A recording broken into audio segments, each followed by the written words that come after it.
Conservative media done right. You're listening to the SHR Media Network.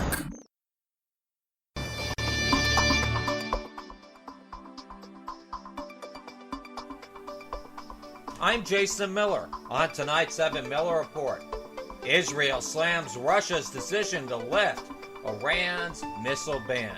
We have the latest on that story tonight.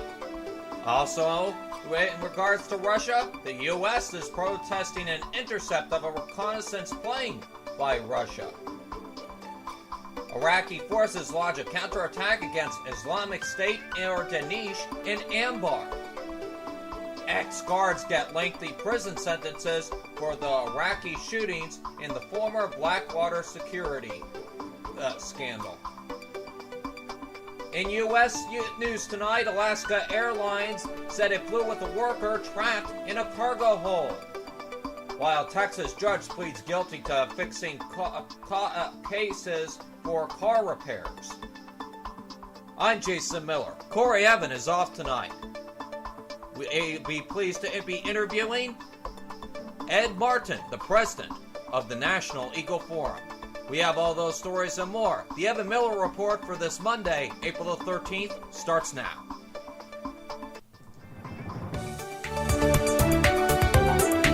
Live from Southern California, this is the Evan Miller Report. Jason Miller with news and politics, Corey Evan with business and entertainment. This is the Evan Miller Report on SHR Media and Public Press Radio. Here now, Jason Miller. And a very good evening on this Monday, April the 13th, 2015. I'm Jason Miller. Corey Evan is off tonight. We'll be off until Thursday on the program, taking a few needed days off, and we hope he enjoys his time off. So I will be doing your national news and the business report. Corey Evan will be doing a recorded best of lawsuits across America later tonight. And ladies and gentlemen, we are pleased later in about less than 15 minutes time to have Ed Martin, the president of the National Eagle Forum, to join us tonight to discuss what is happening to America. And we hope that we're looking forward to having him on tonight. All right, folks, but we start off tonight with the U.S. protesting an intercept of a U.S. reconnaissance plane by a Russia fighter jet last week, calling it unsafe and unprofessional, and what it views as an increasingly aggressive air operations by Russia. According to Pentagon spokesman Mark Wright on Sunday, he said the U.S. was filing a complaint to Russia after the April 7th incident over the Baltic Sea. Russian officials have denied their pilot did anything wrong, according to several news reports. According to the Pentagon, the U.S. RC-135U plane was flying in international airspace north of Poland. U.S. officials say a Russian Su-27 fighter jet intercepted the U.S. aircraft at a high rate of speed from the rear and then proceeded to conduct two more passes using unsafe and unprofessional maneuvers in close proximity. Unprofessional air intercepts have the potential to cause harm to air crews involved, Wright said. The air activity takes place in the context of a changed security environment in view of Russia's aggression against the Ukraine, Wright said. It isn't the first time the U.S. has protested to Moscow what is considered to be an unsafe intercept. Last April, a Russian fighter jet intercepted a U.S. reconnaissance plane in international airspace over the Sea of Okhotsk. And staying with Russia, the country of Israel today denounced Russia's decision to lift the ban on supplying Iran with sophisticated S-300 air defense missile systems as proof of Tehran's newfound legitimacy following nuclear talks. This is a direct result of the legitimacy that Iran is receiving from the nuclear deal that is being prepared, and proof that the Iranian economic growth which follows the lifting of sanctions will be exploited for arming itself and not for the welfare of the Iranian people, said Israeli intelligence minister Yuval Sistis in a statement.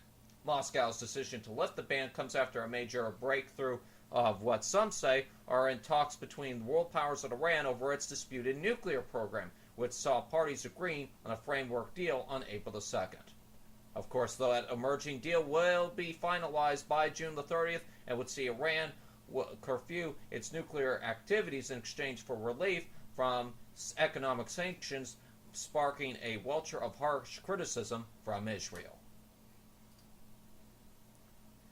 Rejecting pleas for mercy, a federal judge on Monday sentenced former Blackwater security guard Nicholas Slayton to life in prison and 3 others to 30 terms for their roles in the 2007 shooting that killed 14 Iraqi civilians and wounded 17 others.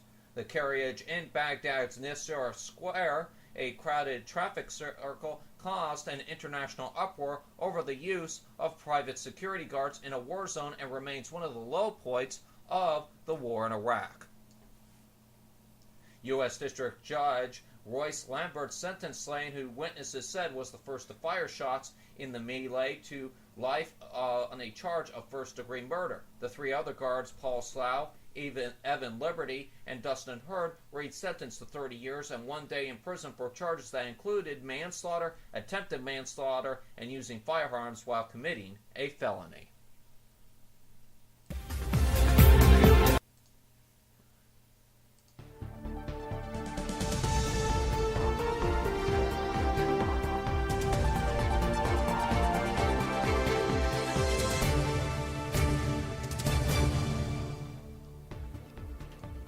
Now national news going on across the U.S. today. We're moving to the U.S. News Now here. An Alaska Airlines plane declared an emergency today and made a priority landing at Seattle after taking off with a worker trapped in the cargo hold. The pilot of Flight 448 bound for Los Angeles was alerted by the sound of banging from beneath the aircraft, according to an Alaskan Airlines statement.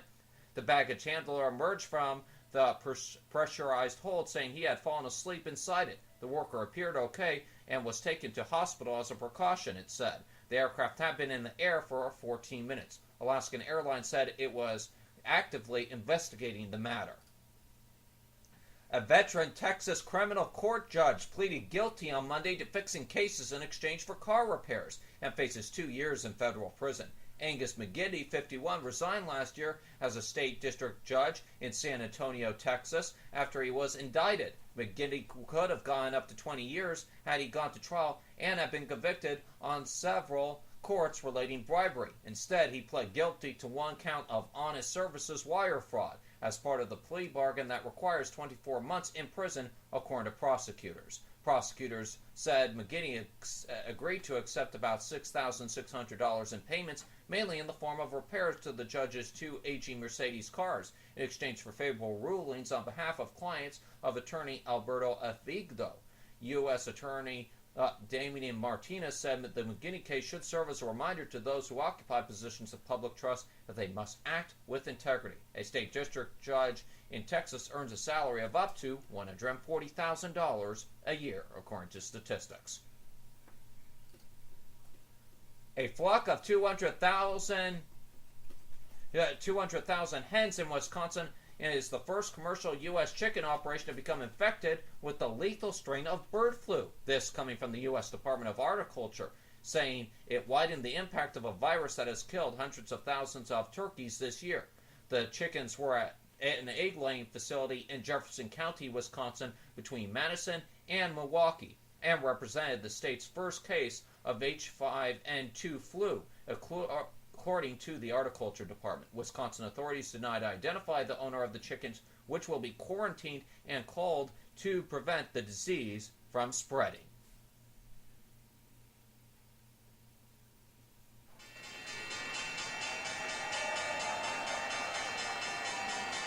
Stocks having a bad day today. The S&P 500 was down 2,092 points. Dow Jones Industrial Average was down 17,977. And the NASDAQ was up 4,988 points. U.S. stocks closed lower today, ending 3 consecutive days of gains as investors remain cautious ahead of earnings season. There's not a single catalyst, said Argan Ho, chief market strategist at Woolrich Securities. I think we have pre-game jitters ahead of earnings reports. First quarter's earnings season officially kicks off tomorrow with blue chips such as J.P. Morgan Chase reporting before the bell, and after the close, Wells Fargo also reported before the open. It will be very interesting to listen to the companies on where they see the economy and how they are handling the current situation, said Paul Notley, portfolio manager at Kingsview Asset Management. Kim Forrest, senior equity analyst at Fort Pent Capital, is watching Tuesday's retail sales and J.P. Morgan earnings. He said, "I don't think any of the economic data points to a recession, but the banks would be the first to show if the people that led to, especially in the credit card sector, are seeing signs of pressure," she said. Under pressure from the strong dollar and low oil prices, corporate profit expectations are significantly negative for the first time in 6 years, with Thomson Reuters reporting a likely 2.9% drop in the S&P 500 net income. We really have a bias towards financials this week in terms of earnings reporting, Hogan said. Everyone tries to extrapolate what J.P. Morgan means for Procter & Gamble. Last week was really driven by the strong energy and trade and M&A, he said. General Electric closed down 3%, pressuring Dow and S&P 500 industrials. The stock surged 10.8% on Friday trading after he announced restructuring of GE Capital and stock buybacks. The appliance and industry products manufacturer reports quarterly earnings before the bell on Friday. The Dow Jones Industrial gave up morning gains to close down to 80 points, or 0.45% at 17,977, with J.P. Morgan Chase ending 0.60% higher to lead blue chip advancers and the GE greatest laggard. The S&P 500 also lost gains, down 9.63 points or 0.46%. The Nasdaq dipped in and out of negative territory before closing down 7.73 points or 0.15%. The Russell 2000 edged higher but fell short of setting a record today. And that is your stock report here on the Evan Miller Report. And we're going to go ahead and take a short break. When we come back this evening, we get the condition of America with the president of the National Legal Forum, Ed Martin, as he joins us on the Evan Miller Report. And we'll be right back.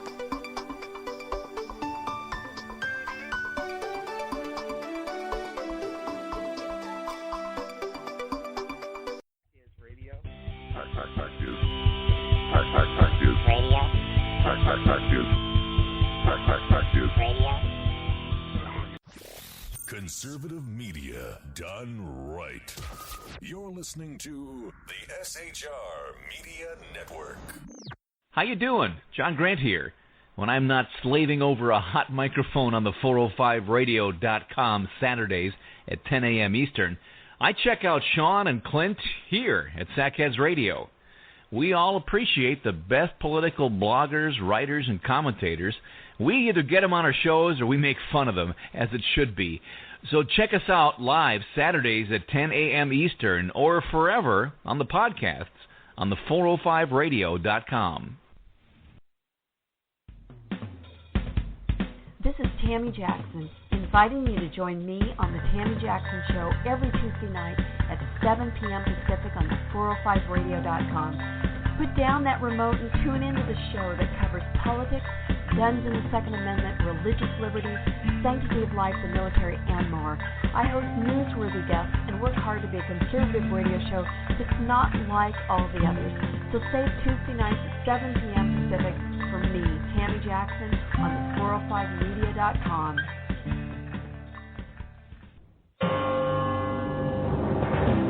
Hello, I'm Paul, a student at Hillsdale College. Here is my professor, Dr. Larry Arnn, on the separation of church and state. America's founders believed in the separation of church and state, in that the country was not to have an official religion or an official sect. But that did not mean that government was to be hostile to religion, or even indifferent to religion, as many today argue.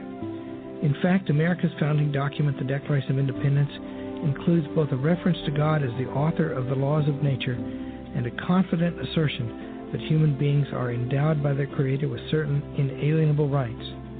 Far from being hostile or indifferent to religion, America's founders understood the theology of the Declaration to be an essential part of the education of citizens. This Constitution Minute was brought to you by Hillsdale College.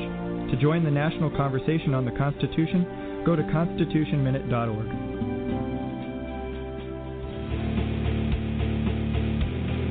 Hi, this is Rooster from Outcry Radio. Catch me here on Blog Talk Radio every Saturday night at 11 p.m. Eastern Standard Time, or follow my blog.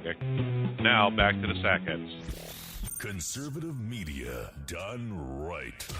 You're listening to the SHR Media Network. Radio. St. Jude is leading the way childhood cancer is treated and defeated in communities across America. And no family receives a bill from St. Jude, not for treatment, travel, housing, or food. So parents at St. Jude can focus on what matters most, helping their child live. Give thanks. Give thanks. Give thanks for the healthy kids in your life and give to those who are not. Go to stjude.org or shop wherever you see the St. Jude logo. Gotta peep this show. Some of America's bravest warriors are returning home wounded. Here's one of them. My name is Norberto Lara. I served for 11 years in the United States Army. While I was on a combat patrol in Baqaba, Iraq, a rocket-propelled grenade took my arm off at the shoulder. When I came home, I felt alone. My family was around me, but I couldn't talk to them about what I'd seen and what I'd done. I remember just thinking, man, the way I am right now, I don't want to live. I was discharged from the Army, and I've been working with the Wounded Warrior Project since 2007. You don't have to be severely wounded to be with the Wounded Warrior Project. We do have a lot of guys that have post-traumatic stress disorder. Being able to share your story, I guess it kind of helps you wrap your mind around what did happen over there. Just because you've left the military doesn't mean your life is over. Because when these guys are coming home, I'm kind of leading and training them. Instead of for combat, I'm leading and training them to heal. If I come away with anything from Wounded Warrior Project, it's them giving my life back. My name is Norby, and yes, I do suffer from post-traumatic stress disorder, but I'm okay. Don't suffer in silence. Contact WoundedWarriorProject.org. There are more than 3 million children in America's child protective and justice systems. Kids who've been abused, neglected, or traumatized. Kids who've begun to act out. The worst situations you can imagine. They've been told repeatedly they're worthless, messed up, or written off completely as a lost cause. For their safety and others, some of these children have to be removed from their homes, separated from their families. They're at the mercy of an overwhelmed system. Every 38 minutes, another troubled child is referred to Youth Villages. Youth Villages believes that no child is a lost cause, not a single one, because a stable, loving family can help any child succeed. And we have an 80% overall success rate that proves doing whatever it takes for children is the only thing that works. If you agree, find out how you can help at youthvillages.org. Let's get back to the Evan Miller Report on SHR Media and Pundit Press Radio.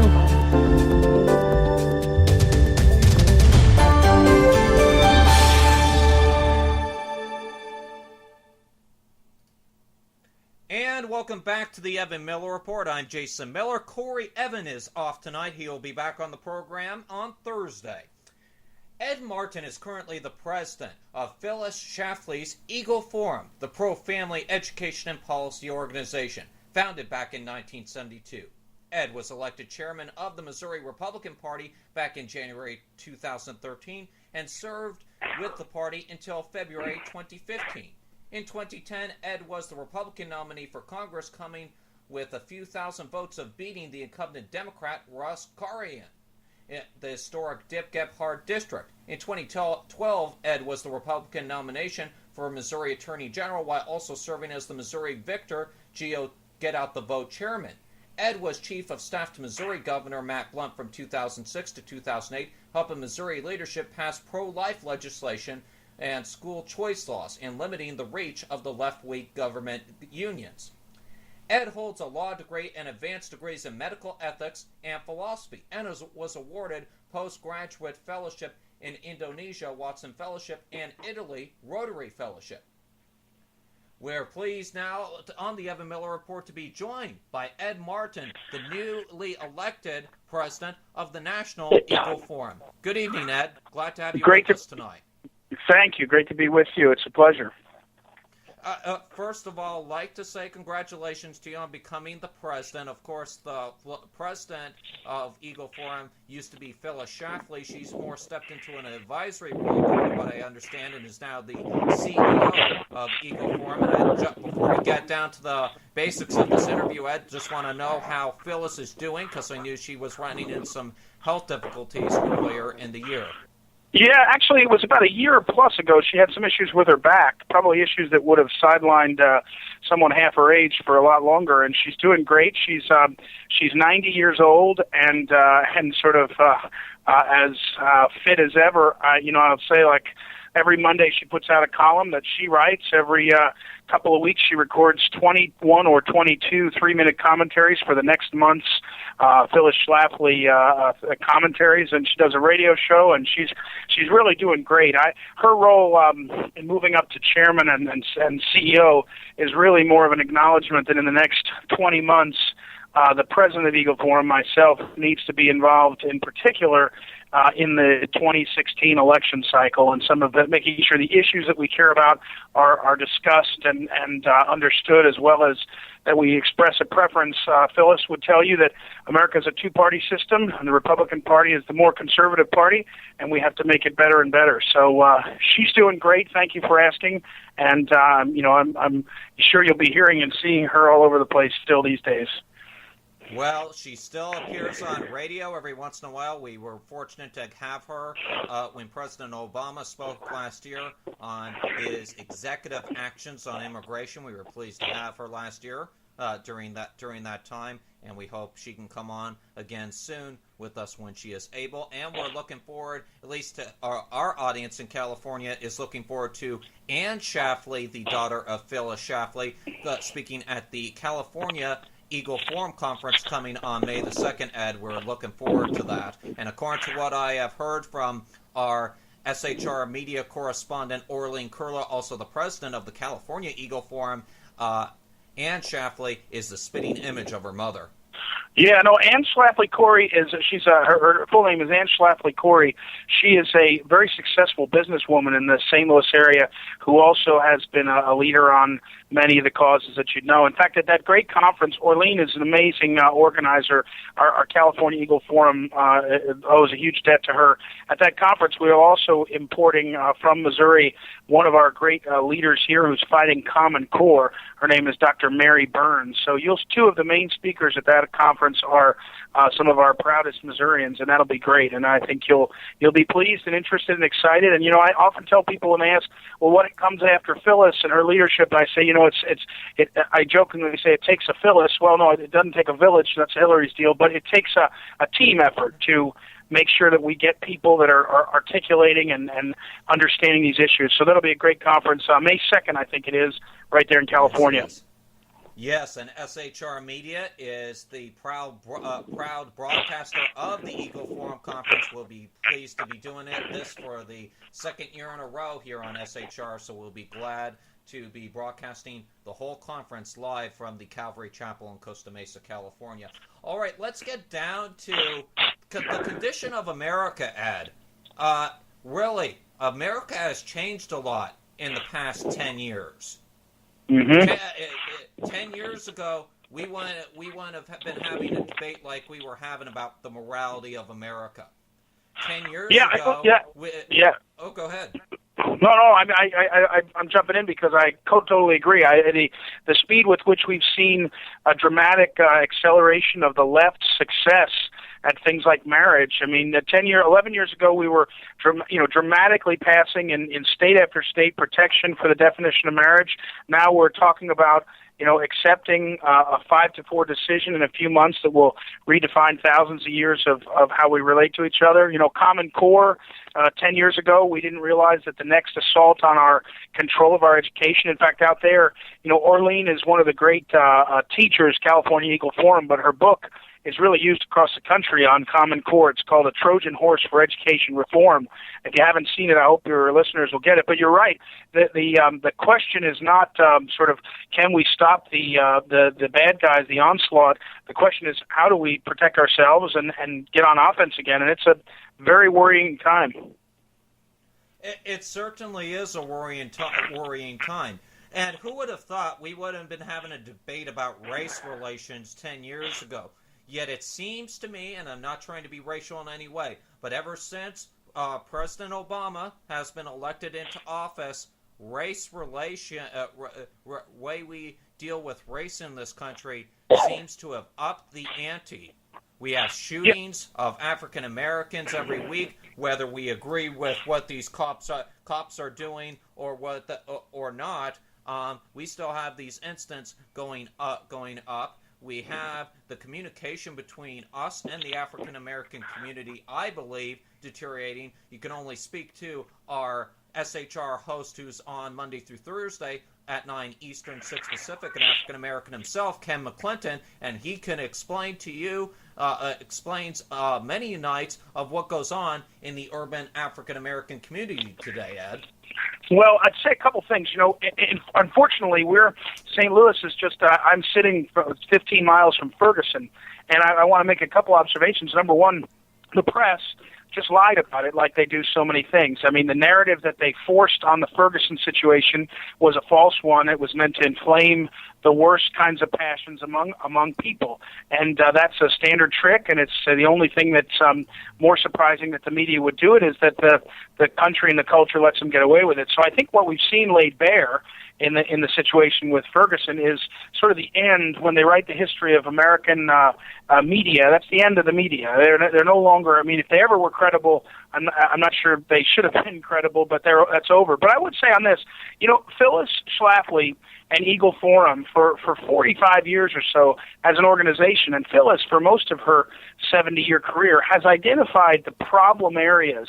And I hate to sound like Jeremiah Wright, Reverend Jeremiah Wright, and say the chickens come home to roost, but when you have a situation where the culture has encouraged the disintegration of marriage, you know, no-fault divorce and out-of-wedlock pregnancies, and not just amongst African Americans, but amongst all of us, all people of any color and size and stripe. And then you have a culture that says it's okay to not assimilate to the American values. In fact, it's important to resist that, and under the guise of diversity, to reject a Judeo-Christian tradition in favor of whatever you happen to be coming to. And finally, an education system that is failing along the same lines in educating about morality. There's no use to understanding the theory behind math, which appears to be what Common Core wants to teach, when you don't understand that there is things called truth and there's things called right and righteousness.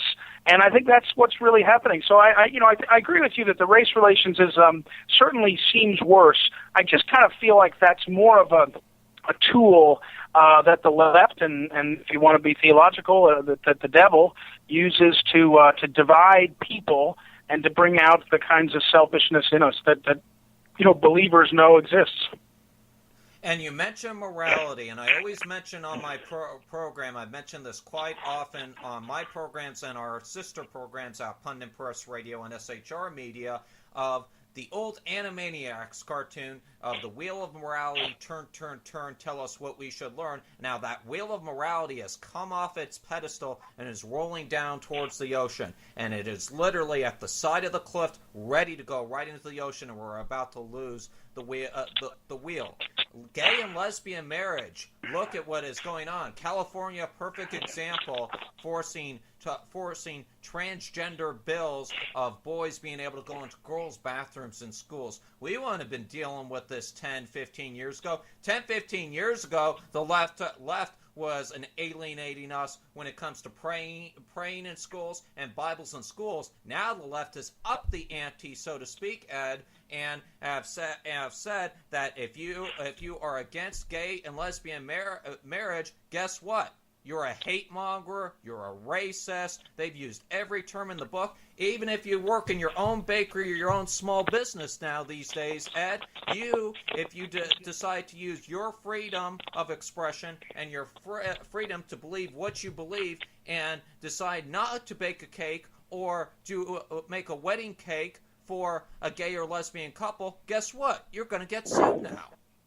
Well, listen, I think I certainly agree with you, and I certainly feel like we're at a key moment, and every moment is a key moment, I guess, for all of us, and every generation feels it. But certainly the acceleration of the left's agenda and forcing upon us what they're trying to do. Again, it's not that the high profile one. I think we all recognize. I mean, I hate to say it, but we recognize the marriage fight. We may not be fighting it well. We may be lack of courage, which I'll touch on in a minute. But I would say to you that on all sorts of other fronts that you've touched on, the assault is ongoing. I mean, the pornographic culture, the culture that has to do with television and radio, and again, when you demean marriage, what you're really demeaning is relationships, and when you demean people by race, what you're really demeaning is how we get along together. And I would say the one thing that's encouraging, and again, it's Easter time for Christian believers, and it's Passover time for Jewish believers, and I hope people are celebrating and being reflective. But you listen closely to the gospel, at least I do, and what it says is be not afraid, and be there are things you're going to fear, but that fear needs to go to the side. And I think we need to be a little bit more confident in our truths, and confident that in human history there will be time that believers that speak the truth will be persecuted. This is through history as well as through Scripture. And so embracing that, not enjoying it, not wanting it, but embracing that in a certain sense and saying, okay, you want to have the culture that way? Well, I'm going to stand athwart history, to sound a little bit like Bill Buckley or others, and I'm going to say stop or no and witness that. I think that's something that we have to start to say to each other a little bit better, that you may still lose. I joke with Phyllis, she beat the ERA, her and a band of sisters. They beat the ERA. I mean, when the ERA passed to go to the ballot in America, I think 1 or 2 senators out of 100 voted against it, and 5 or 6 members of the House of Representatives voted against it. And then Phyllis took it up, and so did her sisters in arms, and they beat it. And the fact is that after they beat it, the left has done most of what they intended the ERA to do by piecemeal. And in some ways, that is really true. Phyllis, lost pieces of that fight because the left went around. They didn't get the ERA, but they got, and that's okay. I mean, it's very bad and destructive, but acknowledge that, and you still stand up, you still fight back. And I think the good news is, if you're a believer, there's plenty of places to stand up and fight back because they're coming at us from every angle. But I do agree. I have a brother who's in the Marine Corps, and he said to me once about President Obama, and he wasn't criticizing his commander-in-chief because he's still active duty. He was describing, he said, right now the culture has so many balls in the air. It's so hard to decide which ones to focus on, and that's part of what I think the left intends, is to divide us and then conquer. And it's something we have to be really clear-eyed about and keep working on. Well, you're absolutely right, and a big example of this, and I almost hate to say it, that America foresaw what was coming with the Obama administration. I'm not sure if you're familiar with the old television series that used to run on NBC called The West Wing. And despite its liberal creator, Aaron Sorkin, who created that series, Ed, pretty much a good 90% of what has been broadcast in all those episodes of The West Wing, and I'm currently 3 episodes away from finishing that series. I watch it for research purposes, but almost 90% of what has happened on that West Wing program has happened in this administration. Whether it has to do the fight on health care, and whether it has to do with making deals with the likes of Cuba and dealing with a Benghazi-type situation in the Middle East, that show, The West Wing, certainly put forward, and we sort of had a glimpse into what America was going to be, and even The West Wing even took a shot even at Phyllis Schlafly, the founder of Eagle Forum. I've heard from someone that every season of Eagle Forum of West Wing, they found a time to disparage her. But look, I mention my name, and you'll still mention my name and use a good picture when you're attacking me. It doesn't matter. But let me say this. I would say this because your listeners need to know. I don't want to sound doomsday. I want to sound uplifting or clear-eyed. But here's the truth. In human history, if you can imagine it, it can happen. And in fact, if you can imagine it, it has happened. We've had holocausts and renewals. We've had wars and invasions and failures. We've had successes beyond any imagination. The imagination to create the kinds of things like computers. And I was reading a speech of Reagan's where he referenced, the computer chip at the moment. I think it was 86. The computer chip, all these kinds of things. But if you can imagine it positively, and we should, amazing renewal. Let's imagine an immense renewal where we have a moral leader come forward or a series of them step up and we have massive renewal. This would be wonderful. And I think it's possible. I believe it. I believe in a renewal. I believe especially in a spiritual renewal. And I think it's possible if that's what if we get righteous and repent and things. But I will say, what's also possible, and it's not just fiction, is terrible atrocities done to each other. Terribly uncharitable things. Nasty, hurtful, hateful, not just words, but deeds against one another. It happens in history, and we have to be clear-eyed. When I actually fear that Americans do not have enough imagination for what could be wonderfully possible in a positive sense and what could be terrible and dastardly in a negative sense. And I just think we need to, the fight is not just whether we're right or wrong on spending. The question is whether we're going to keep a balance in how we relate to one another that is meaningful and appropriate for flourishing. And I think that's what's at stake. When you say we're close to the cliff, what I think of is we're close to a point where it's uncertain whether we're going to be able to live together with the kind of basic respect that the rule of law and the Constitution and community meant. And I think that's what's at stake. And you know what? You mentioned the history here. What we see, I don't think Americans get the grasp of what is going on in Europe right now. With what is going on between the EU, you can mention whatever countries in the EU. We mentioned Greece. Greece is getting bailouts. Other EU countries feel they're getting treated unfairly with the redistribution of wealth from the country of Germany, who Angela Merkel is in charge of the EU. The UK went through a big time last year, whether the country of Scotland was going to remain part of the UK. The UK is going through a general election this year, whether the conservative right will be continuing to take over or the far-left Labour Party will be taken over in the UK, which I've been covering the UK elections before any of the U.S. media, at least for the last 2 months, and we'll be carrying election coverage here later next month. Here on SHR, Ed, how can we tell people about what is going on in Europe, what is going on outside the United States, and say, hey, this is coming to you. This is on the horizon. We see this coming. How can we fight this? Well, there's a couple of things. First of all, it's ironic here. We're having this, or coincidental, not ironic. It's coincidental we're having this conversation today, because this afternoon I spent an hour and a half with a new American who was born in Austria and raised in Austria, and he was coming to Eagle Forum to help on some of our projects because he said, I lived in Europe, I see what's happened in Europe, and he said he's a faithful Christian. He said it's just a disaster, and so we spent a long time, and I was talking to him, as you just said, about UKIP, and an interview that I saw Nigel Farage, the UKIP leader, speak of, and his positions on some issues are not mine, but when he was pushed on the anti-EU sentiment in his party and the limitations on immigration, which his party demands, he said something, paraphrasing, he said, the people that are relating to UKIP, this movement, are relating because they recognize a dramatic shift, change, transformation of our institutions, of how we live together, what sovereignty means, what it means to be a nation and have and have national interests and all. I think that's really what's at stake. When you look at Europe, what you're seeing is a deterioration morally. They have a low replacement rate. They're not having kids. They're not married. They're not all these kinds of things. But you're also seeing the fruit of that, which is this sort of deterioration. Now, a couple of words of caution. I think that movement, that populist movement, is coming. The problem is populist movements are often steered to demagoguery. Okay, you don't have as much, they've taken it from you, you should go take it from the rich. Well, I'm all for the corruptness of certain Washington, D.C. special interests. They tend to be environmentalists and others, but even business sometimes, the corporations and even Wall Street.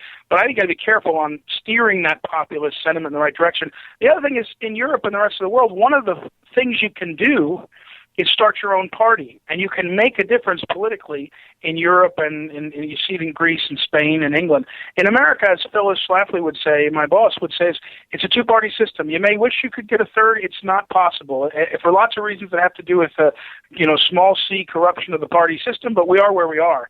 And so we've got to figure out how to transform the Republican Party, the more conservative party. And I think that's part of the great challenge, because I'm not convinced, and I sat on the RNC for the last 2 years, I'm not convinced that the power brokers in the Republican Party are any different than the power brokers in the Democratic Party, in the sense that they just want the status quo, big government, lots of power, lots of jobs, lots of influence to continue. And I think that's the fear. I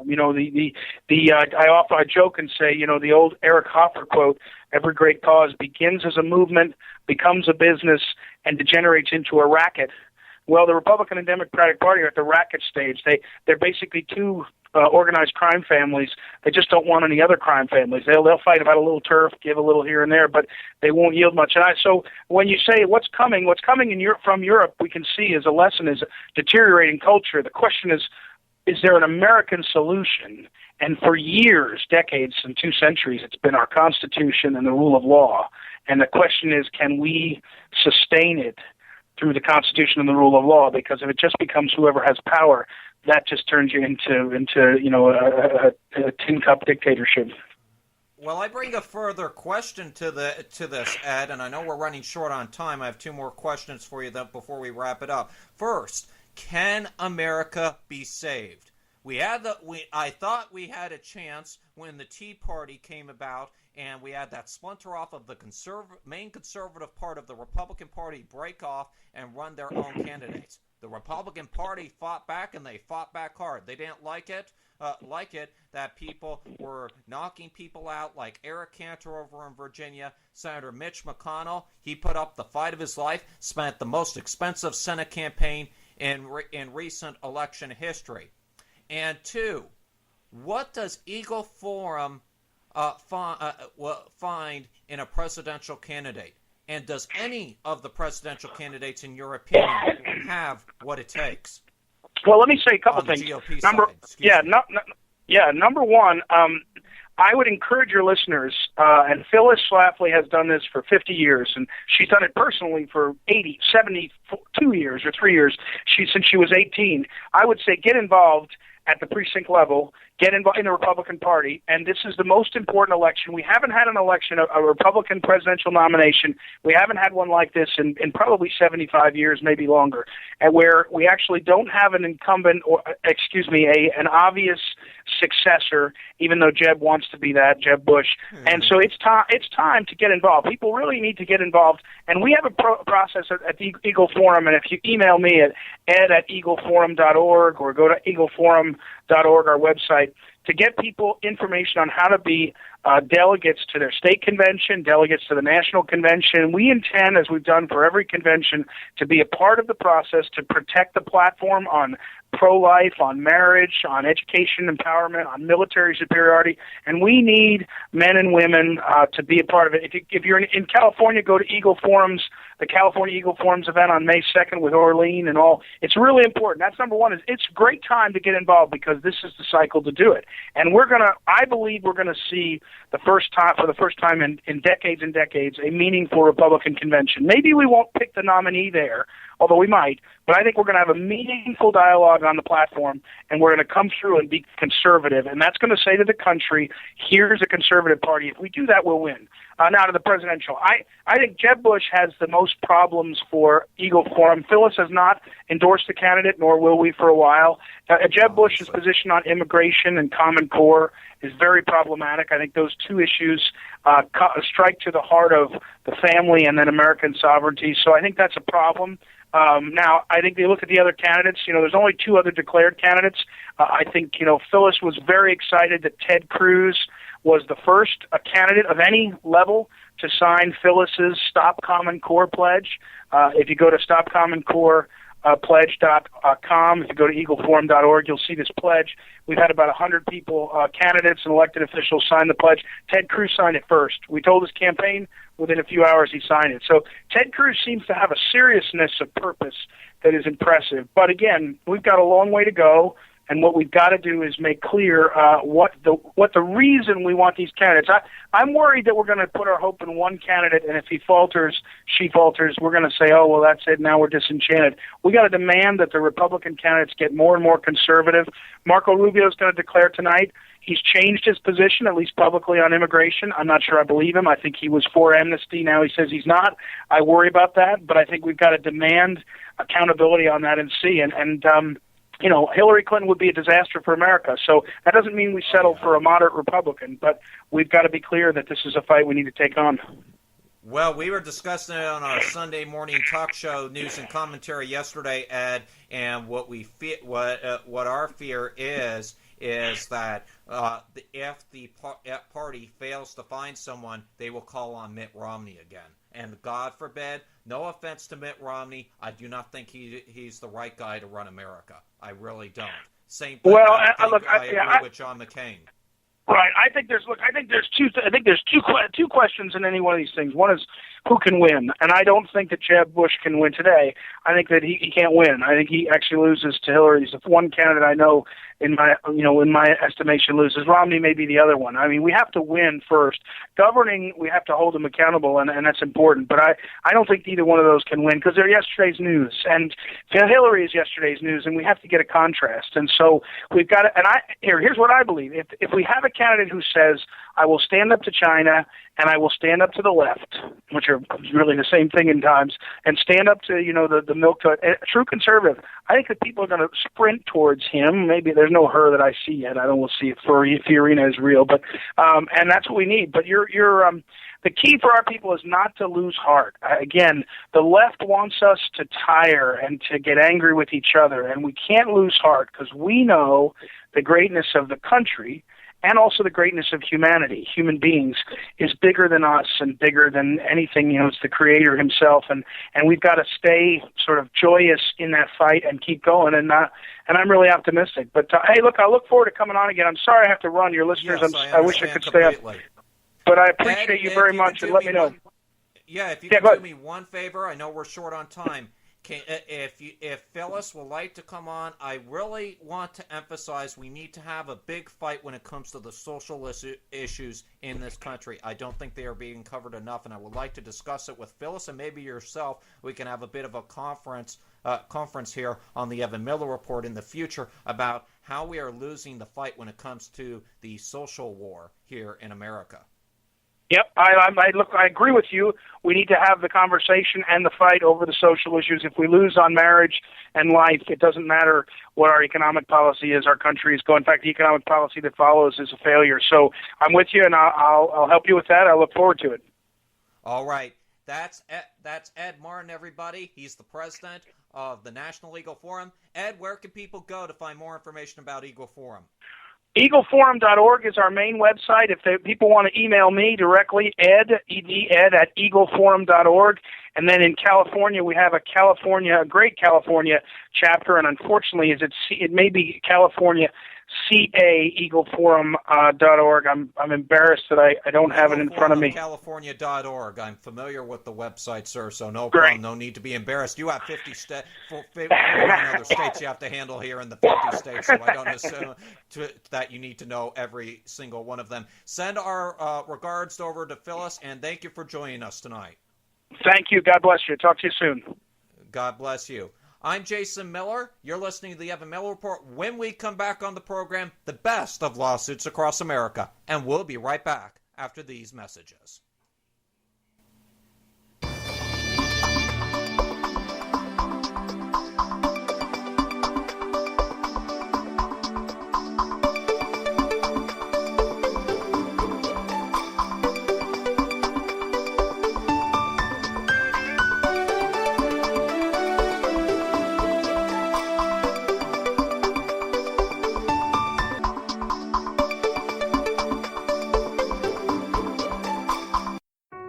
In a moment, cancer changed our lives forever. We were told nothing could be done to enjoy these final moments together. But in that moment, when all seemed lost, St. Jude Children's Research Hospital gave us hope. Because at this moment, St. Jude Children's Research Hospital is saving lives with pioneering research and care. We're changing the way the world treats childhood cancer by sharing our discoveries with doctors and scientists everywhere. And we'll never have to pay St. Jude for anything, ever. At this moment, she wants to be in her own bed. I want to be back at school with my friends. I want to be outside playing. Please take a moment and join St. Jude in finding cures and saving children. Visit stjude.org.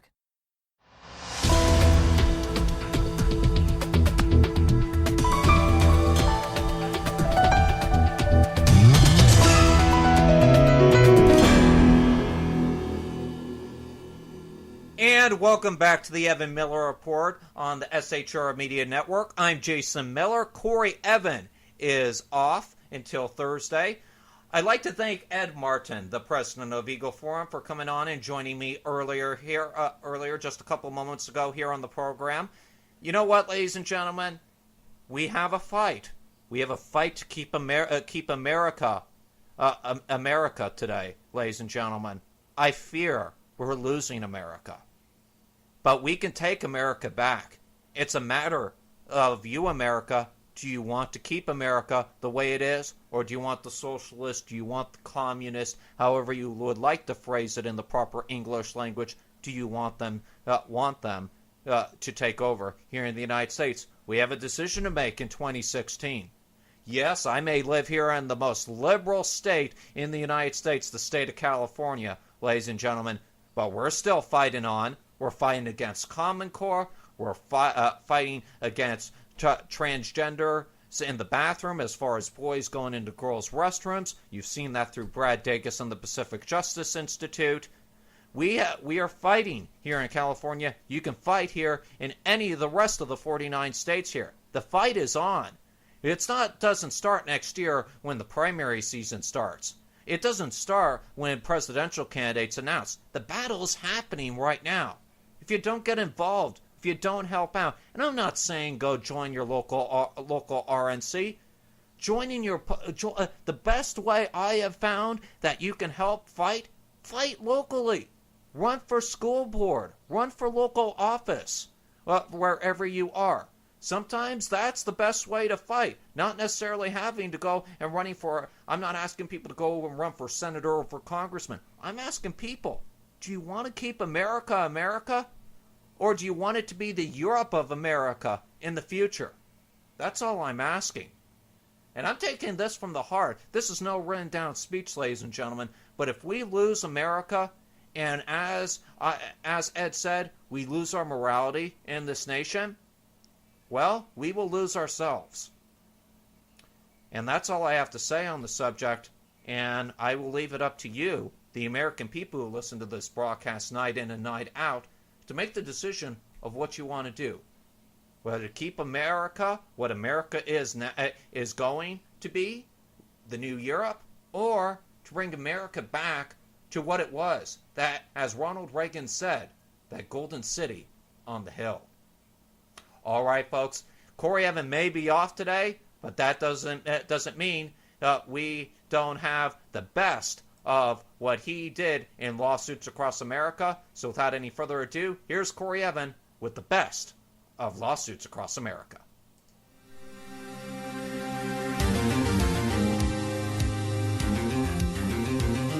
Thank you, Jason. Ladies and gentlemen, please be seated and come to order. The best of lawsuits across America is now in session. A new lawsuit challenges medical marijuana licensing in Illinois, claiming that the state failed to follow its own requirements for deciding who would get to grow and sell the drug. This, according to the Chicago Tribune. In response, Governor Bruce Rauner's administration agreed that the evaluation process started by former Governor Pat Quinn's office was flawed and pledged to cooperate with any court review of the program. The suit, filed by PM Prescription LLC of Chicago, seeks a court order to prevent the state from issuing a final cultivation center license to competitor Cresco Labs, to require the state to rescore the applications for court approval, or to declare PM Prescriptions the high score in District 21 in Kankakee. Kankakee, excuse me. The suit was filed Tuesday in Cook County and names the defendant as Philip Nelson, acting director of the State Department of Agriculture, which oversees the licensing of marijuana grow centers. On February 2nd, the Warner administration named Cresco Labs as the winner of 3 of 21 cultivation center licenses statewide. Since then, Cresco has been seeking up to $30 million from investors, according to documents filed with the suit, even though all investors were to be identified ahead of time as part of each application. The suit claims that Cresco scored lower than PM prescriptions, but ended up with a higher score after a Cresco representative met with Quinn despite a ban on regulators meeting with applicants during the selection process. A spokesman for the former governor released a statement that said Quinn, quote, did not have any meetings with any medical marijuana applicants to discuss their licensing application. Yeah, right. Like I'd buy that one. The Justice Department put the nation's prisons and jails on notice today that it regarded blanket policies prohibiting new hormone treatment for transgender inmates to be unconstitutional, according to the New York Times. In court documents, the Justice Department backed a lawsuit brought by a prison inmate who says the state of Georgia illegally cut off the hormone treatment that she'd been taking for 17 years. It's believed to be the first time that the Justice Department has weighed in on the question of whether hormone therapy for transgender inmates is necessary medical care that states are required to provide, though California has said that it is. But at any rate, back to the story. Though the Justice Department didn't explicitly say that the prison should provide the hormones, it argued that Georgia's treatment policy and those like it are unconstitutional. The guidelines, known as freeze-frame policies, allow inmates to continue any treatment they were receiving before their arrest, but prohibit them from expanding or starting new treatments. The Justice Department argued that the Constitution requires prison officials to make treatment decisions based on independent health assessments, as in their own little standby doctors. At any rate, the prisoner, Ashley Diamond, sued the Georgia Department of Corrections in February, saying that prison officials had terminated her hormone therapy when she was in prison in 2012. She's being held at the Georgia State Prison, a men's facility. Though Ms. Diamond has been undergoing hormone treatment for many years before her arrest, prison officials didn't identify her as transgender on prison intake forms, making her ineligible for continued treatment, according to her lawsuit. According to her suit, without the hormones, Ms. Diamond's body has been violently transformed, her lawyers wrote. Quote, Ms. Diamond has lost breast tissue and her female secondary sex characteristics have diminished, they said. She has attempted suicide and self-castration multiple times, her lawyers said. Oh, man. This sort of thing going right to her head. She's got a little crossed her goofy, as the Animaniacs would say. Oh, yeah, for sure. And it's making all the transvestites go nuts all over them. Yes. And, of course, this lawsuit brought to you by Branimaniacs. Nutritionally, it lacks. And the cereal, it attacks all of your digestive tracts. Corey Evan with the jokes. Let's hope Warner Brothers don't hold us on a copyright lawsuit. Citigroup and Bart.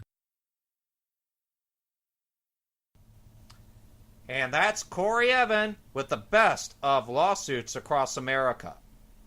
All right, ladies and gentlemen, before we send it off to the weather tonight, got a special announcement here regarding myself. Tomorrow, I've been tasked with the wonderful invitation of filling in for Sean Lewis on the Edge of Liberty program on WNJC 1360 AM in Philadelphia, live from the Time for Heroes studios. I will be on at 12 Eastern, 9 a.m. Pacific right here on SHR Media. For podcasting listeners only, will be available live in the Philadelphia area as well as live on Spreaker. So I look forward to doing that. We'll be replaying the interview, if you missed any, of Ed Martin, the president of Eagle Forum. We will be playing that on a national radio station tomorrow. That's market number 6, ladies and gentlemen, so this is a big deal. We will be replaying some of that interview on tomorrow's program. And on that note, ladies and gentlemen, that is the Evan Miller Report for this Monday, April the 13th, 2015. And for Corey Evan and all of us here at SHR Media, we wish you a good night. Now here with the national weather is Darren Bennett of the BBC Met Office. Good night, everybody. Hello there. With more heat and more humidity across some parts of North America, we're seeing more severe weather. This is the satellite picture from earlier. First of all, we've got this cloud that's coming into the Pacific Northwest, clearing through. This cloud here, though, this is where we're getting the storms. A lot of rain in Mobile, Alabama, for example, and this could lead to some flash flooding. There may be some severe thunderstorms, or tending to be powered really by the warm, muggy air pushing up from the Gulf of Mexico, colliding with a weather front that's moving down from the north, introducing more sunshine across the Midwest and across those northern plains. Let's head first of all, though, to the Pacific Northwest, and here the spell of rain on Monday will have moved its way inland, some snow over the higher ground, but for Vancouver, Seattle, Portland, it should be much drier on Tuesday. Still dry across the bulk of California with the sunnier skies towards the south. Could be some wetter weather, though, for Utah. We'll see the rain moving through Quebec, through New York, allowing sunshine to return here on Tuesday. Sunshine around the Midwest, but this rain will be heavy and there'll be a lot of water on the roads in a short space of time. There's even the chance of some tornadoes. Conservative media done right. You're listening to the SHR Media Network.